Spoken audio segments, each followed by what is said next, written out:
Mirë po na besojmë bindshëm se Allahu ka më ringjall njeriu. E ka krijuar nga asgjëja. S'ka qenë fare Allah e ka krijuar. E ka krijuar nga një pikë uji. E si nuk e ngjall pastaj? Padyshim që Allah ka mundësi me ngjall, dhe ai e din kur e bën këtë. E në varr jeton shpirti i njeriu në esencë. Çka ndodh me të? Çfarë bëhet atje? Edhe për to kemi udhëzime. Ku i marrim këto udhëzime? Te Muhamedi alayhi salam.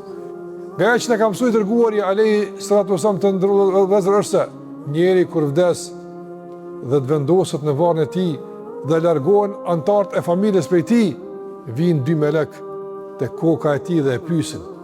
Kjo nuk është imagjinat, kjo nuk është tryllim, kjo është realitet, kjo është e vërtetë që secili për njerëzve ka mu përballë me këtë, sa do se nesër. Dhe këto tri pyetje janë vendimtare për rrugtimin e më të tjeshëm, në shpëtim apo në humbje e dështim.